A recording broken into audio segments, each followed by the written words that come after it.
2022-2023 시즌 프리미어리그 우승 경쟁, 챔피언스리그 진출 경쟁도 뜨겁지만 강등을 피하기 위한 잔류 전쟁, 요거 역시 빅잼이 아주 뜨거운 경쟁 아닙니까? 예, 특히 이제 현재 승점 차가 정말 안 나고 있죠. 특히 14위 레스터 시티부터 20위 사우스햄튼까지의 승점 차가 단 3점. 예, 게다가 지금 흥미로운 게 시즌 중에 이 강등권 팀들은 대부분 감독 교체를 했어요.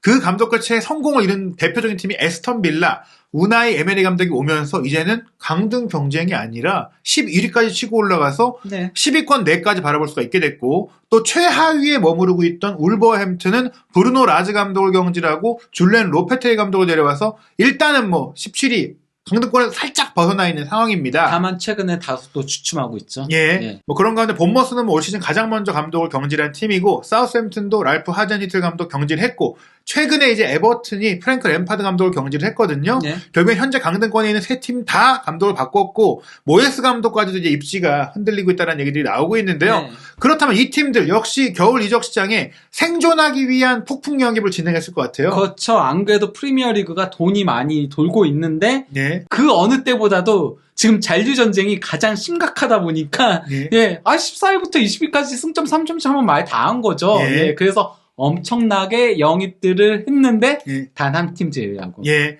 바로 이 에버튼. 사실 에버튼이 영입을 안 하려고 한 건 아니에요. 물론 이제 감독을 영입했죠. 션 다이치 감독을 영입을 했는데 토트넘이 뒤통수를 때렸다. 그리고 사실 에버튼 입장에서 올 시즌에 히샬리송이 간 것부터 시작해갖고 토트넘의 공격수를 뺏기고 있는 상황들. 예. 그래서 에버튼의 잔류가 쉽지 않겠다라고 전망이 되는데, 그렇다면 겨울 이적 시장의 선수 영입 상황을 통해 프리미어리그 잔류 전쟁, 강등권 상황 상세하게 분석해 보도록 하겠습니다. 노팅엄이 이적 시장에 문이 닫혔지만 자유계약으로 이제 안드레 아유, 우리가 뭐 월드컵에서 만났던 선수를 데려왔어요. 예. 결국엔 29번째 영입까지 했습니다. 거의 한 팀을 새로 창단했어요. 예. 그러니까 얘네는 조금만 부상만 당해도 바로바로 영입을 해버려요. 예. 예, 왜냐면은 우드 영입도 아워니가 부상당해가지고 3월 복귀 예정이니까 예. 바로 이제 우드 데려오고, 예. 쿠아테가 또 이제 장기 부상당하니까 존조 쉘비 데려오고, 뉴캐슬에서 2명 데려온 거고요. 곧바로. 예. 그리고 뭐, 이제 그 맨유와의 카라바오컵 준결승 2차전을 준비하던 링가드가 웜업 도중에 부상을 당하면서 급격히 이제 원래 경쟁이 좀 있긴 했었는데 예. 안드레 아유를 데려왔습니다. 그리고 또 딘 앤더슨 부상이니까 또 나바스 데려오고. 예. 무슨 뭐, 그것도 딘 앤더슨은 큰 부상도 아니거든요. 그렇죠. 근데 그냥 바로바로 메워버려요. 저희는 그 잠깐으로 참을 수 없다. 예. 잠깐의 그 공백도 허용할 수 없다. 우리는 강등을 피하고 싶다. 이런 의지를 보면서 뭐 상위권에 첼시가 있다면 하위권에 노팅엄이 있을 정도로 폭풍 영입을 했는데요. 예. 무려 7명을 영입한 거죠. 이 정도의 보강, 어떻게 보면 후반기 분명히 이름값을 보면 강해진 것 같은데 잔류할 수 있을까요? 그래도 현재 많이 올라왔잖아요. 그렇죠. 예, 13위까지 올라왔기 때문에, 뭐, 잔류 가능성은 있다라고 봅니다. 거기다가 뭐, 다닐로 같은 경우는 상당히 뭐, 유망한, 예, 그것도 브라질 대표로 뛰기도 했던, 수비형 미드필더다 보니까, 예, 키워볼 만한 가치도 있다라고 보이고 하는데, 저는 다만 우려되는 거는 너무 이제 나이가 든 선수들을 데려오지 않았나. 그러니까 네. 안데아유, 펠리페, 존조 셰비, 크리스 우드, 케일러 나바스 다 나이가 많은데 거기다 명성도 있잖아요. 이런 선수들을 안 써도 문제고 써도 문제가 되는 경우들이 있어요. 퀸스 파크 레인저스가 과거에 막 그런 식으로 영입을 했다가 망한 경우들이 있잖아요. 그리고 우드하고 나바스는 임대니까. 임대여도 어쨌건 간에, 예, 그, 감독이 얼마나 이걸 잘, 조율을 할 수 있을지, 예, 쿠퍼 감독의 역량이 매우 중요하다고 할 수 있겠습니다. 이렇게 비대한, 선수단을 운영할 때는 감독의 그 운영 능력이 중요한 거니까요. 예, 노팅엄이 이제 쿠퍼 감독 체제로 후반기 잔류를 세기를 박을 수 있을지 봐야 될 것 같고요. 리즈 유나이티드 역시 뭐 토트넘의 긴 타겟이었던 맥케니가 이동하게 됐는데 리즈로 오게 됐네요. 딱 공격, 중앙, 수비 정확하게 세 부분을 강화를 한 거죠. 예, 공격에는 이제 호펜하임 공격수였던 드리블 상당히 능한 리터를 영입을 했고요. 수비형 미드필더 자리에 맥케니를 영입한 거고요. 맥케니 같은 경우는 저는 부상만 아니면은 팀에는 금방 녹아들 것 같아요. 왜냐면은 일단 마시 감독과 같은 미국 그쪽이기도 그렇죠. 하고요. 또 여기 미국 선수들이 많잖아요. 예. 에런슨, 맥케니. 그렇죠. 미국 대표팀에서 예. 함께 뛰던 선수들이죠. 그리고 아담스까지. 아담스랑 맥케니랑 에런스는 아예 네. 그 중원을 구축하는 선수들이다 보니까 호흡적인 부분에서도 크게 문제는 없을 것 같거든요. 다만 네. 저 선수는 부상이 문제인 거고요. 예. 그리고 베버 같은 경우도 팀 적응에는 문제가 거의 없죠. 왜냐면은 잘츠부르크계거든요. 마시 감독과 함께 예. 했기 때문에. 거기다가 여기 또 잘츠부르크 선수들이 많죠. 크리스텐센, 에런슨, 예. 네. 아니, 그러니까 거의 마시 감독이 원하는 대로 쭉 해준 거예요. 예, 이 팀은. 리즈 역시 잔류를 목표로 전력을 쏠쏠하게 보강을 했고요. 여름에 영입했던 농토가 최근에 굉장히 좋은 모습을 보여주고 있죠. 예. 예, 그리고 황희찬 선수가 뛰고 있는 울버햄튼 앞서 이적 시장 초반에 마테우스 쿠냐 데려왔고 네. 사라비아 오피셜 저희가 말씀드렸고 네. 르미나에다가 이제 브라질 미드필더인 주앙 고메스가 또 왔습니다. 네, 거기다가 이제 그 웨스트햄 센터백인 크레이크 도슨까지도 영입을 했죠. 네, 전포전에 걸쳐서 스쿼드도 두터워졌고 이제 로페테기 감독 체제에서 좀 다시 한번 팀이 잔류 경쟁을 넘어서 좀 중상위권으로 가보자 이런 의지가 좀 강한 것 같아요. 네, 그 상당히 보강을 쏠쏠하게 그것도 많이 요소요소에 했다라고 할 수 있겠습니다. 반면에 이제 그 게데스가 일단 떠나게 됐죠. 예, 떠난 선수 중에서 가장 눈에 띄는 건 게데스긴 예. 하죠. 나머지는 뭐 그렇게 전력에 크게 도움이 되는 선수들이 예, 아니었으니까요. 사실 게데스가 올 때 황희찬 선수의 입지에 대한 논란들이 많이 있었는데 오히려 게데스가 밀려나가면서 또 황희찬 선수가 월드컵 이후 로페테기 감독과 만나면서 완전 구도가 바뀌었어요. 네. 황희찬 선수의 활약도 기대해보고 네. 울버햄튼의 후반기 활약도 기대해볼 수 있고요. 어쨌건 뭐 울버햄튼은 영입을 상당히 잘한 편에 속한다라고 보입니다. 특히 예. 공격 쪽 보강에 상당히 집중을 하기도 했고요. 예. 근데 이 선수들이 얼마나 이제 팀에 잘 녹아드느냐가 중요하겠죠. 예. 예. 그리고 아마도 전 주안 고메스는 당장을 생각한 거라기보다는 무티뉴의 나이도 있고 또 네베스와 누네스가 너무 이제 이적설이 러브콜을 많죠. 많이 받고 있잖아요. 네, 예. 그러니까 대비한 거죠. 예, 장기적인 대체자로 영입을 한 거라고 보입니다. 그리고 뭐 강등권 팀들이 당연히 잔류하기 위해서 강등 위협이 있는 팀들이 투자를 네. 많이 했는데 본머스의 움직임이 가장 조금 이제 주목이 돼요. 예, 그 본머스가 엄청나게 많이 영입을 했죠. 심지어 그 차니올로까지 영입을 하려고 했었죠. 예, 예. 물론 차니올로가 거절하다가 결국은 차가 떠났어요. 예, 트라우레를 영입하게 되면서 뒤늦게 차니올로가 가려고 하니까 우리 이미 영입했어 하면서 예. 끝나버리긴 했지만은 어쨌건 간에 엄청난 영입을 감행을 했는데요.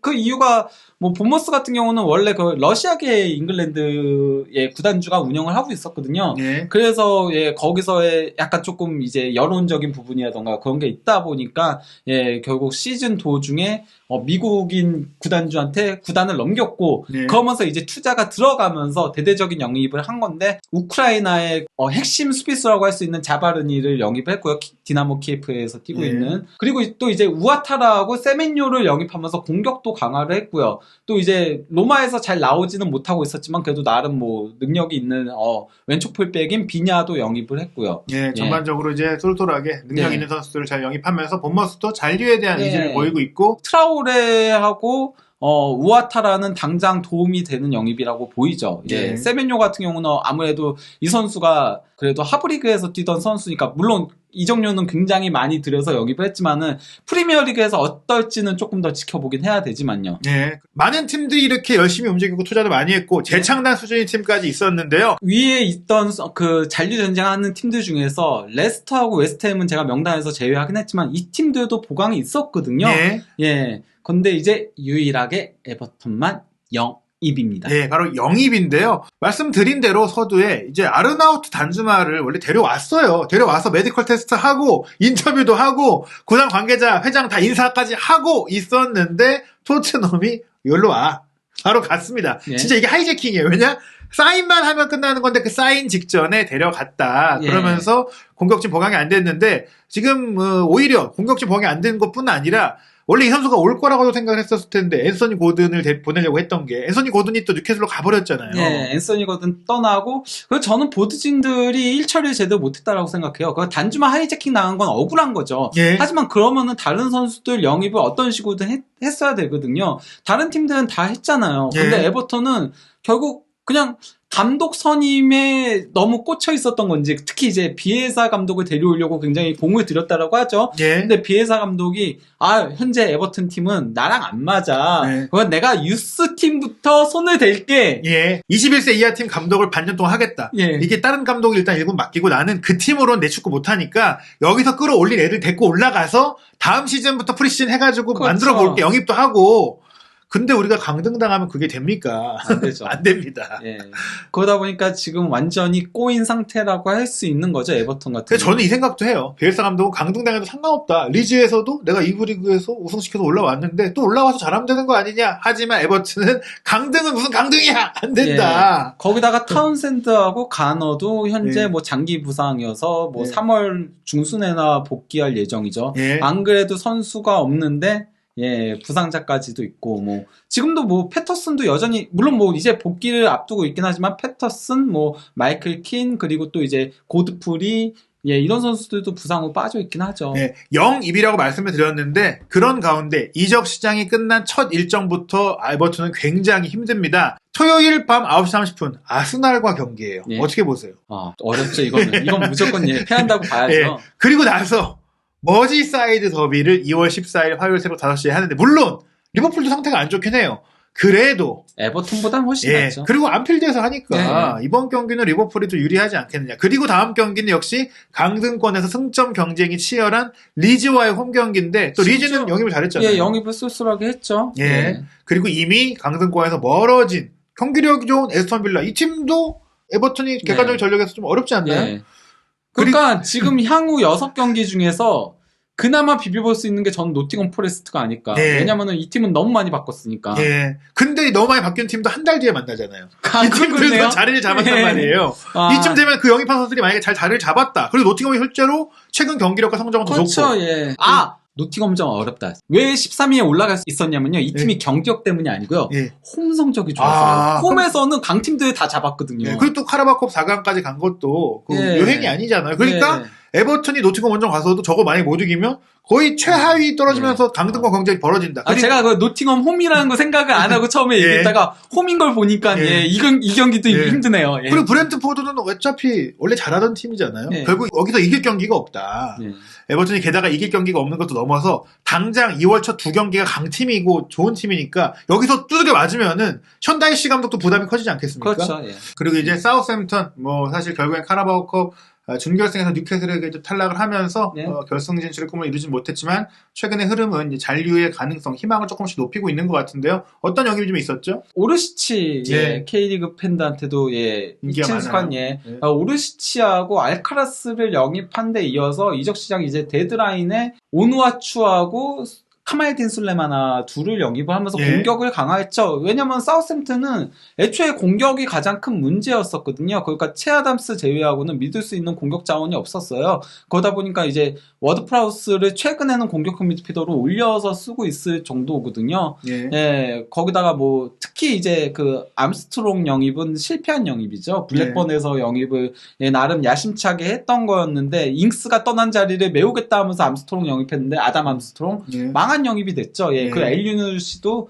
조금 어정쩡한 선수기도 하고. 예. 근데 어쨌건 간에 뭐 그 기본적으로 오르시치와 기본적으로 사우스햄튼은 최근 들어서는 약간 좀 맨시티 이중대처럼 가고 그렇죠. 있는 모양새긴 하거든요. 예. 그래서 유망주들을 상당히 많이 영입하고 그런 기조가 이번 겨울에도 이어지긴 했어요. 어느 예. 정도는 이어졌지만은 그래도 조금 다른 거. 지금 우리 이러다 강등당하겠다 싶어서 오르시치와 오누아추 같은 그래도 경험 있는 선수도 영입했다. 그 부분이 이전 여름과는 조금 차이점이라고 할 수 있겠죠. 예. 그렇다면 저희가 쫙 살펴봤는데 예. 어떤 팀의 강등 조금 절망할 수 있을까요? 저는 일단 에버턴은 강등될 위험성이 굉장히 높다고 봐요. 물론 뭐 션다이시 감독이 나름 뭐 능력이 있는 사람이라고 하더라도 제만 뭐 이 감독이 굉장히 좋은 감독이라기보다는 이런 잔류 경쟁을 굉장히 그렇죠. 많이 했었고 그게 좀 있는 구석이에요. 예, 거기서 나름 성과들을 냈던 사람이잖아요. 하지만 지난 시즌 결국 번리에서 강등되기도 했었고 지금 에버튼의 상황이 션다이치 감독의 축구를 구현하기에도 쉬워 보이진 않아요. 물론 뭐 그 타르코프스키라던가 맥닐 같은 번리 소속의 선수들이 있긴 하지만은 예, 에버턴이 너무 영입이 없었어요. 예, 거기다가 고든이 빠진 공백도 저는 굉장히 크다라고 생각해요. 팀 내 어쨌건 간에 물론 많은 골은 아니었지만 팀 내 최다골이었거든요. 그렇죠. 결국엔 이제 네. 사우샘튼이나 본머스 이런 팀들은 사실 뭐 2부 리그, 1부 리그를 오가는 팀들이니까 뭐 강등돼도 결국엔 강등됐구나. 특히 사우샘튼 네. 같은 경우에는 시즌 초반에도 가장 지적을 많이 받은 팀인데 또 기대 이상의 또 경기력이 나오고 있거든요. 에버턴은 근데 에버튼 아니죠. 아스날 다음으로 가장 오랜 기간 동안 1부 리그에 있는 팀이에요. 그니까요. 프리미어리그. 심지어 울브스까지도 1, 2부를 최근에 오가던 팀이거든요. 네, 거기다가 에버튼은 프리미어리그 시대에서는 한 번도 강등된 적이 없죠. 그렇죠. 그렇기 때문에 에버튼의 강등은 큰 충격일 것이다. 나머지 팀들의 상황은 사실 이제 영입의 결과에 따라서 지켜봐야 되겠지만 저는 그래도 사우스햄튼도 강등 위험성이 높다라고 봅니다. 왜냐하면 네. 사우스햄튼도 영입한 선수들이 조금 너무 어려요. 개인적으로는. 네. 그리고 오르시치도 어쨌건 간에 프리미어리그에서 검증된 선수는 아니다 보니까 네. 예, 리스크가 좀 있어 보이긴 해요. 네, 결국에 에버튼과 사우샘튼이 유력하고 폭풍 영입한 본머스 그리고 살아나고 있는 울브스 그리고 리즈, 레스터 같은 이제 팀들 거의 웨스트햄까지 강등을 확실하게 면했다고 볼 수 없는 상황인데요. 한준TV는 후반기 프리미어리그 부버지 김현민 기자와 함께 세밀하게 분석하고 살펴드리도록 하겠습니다.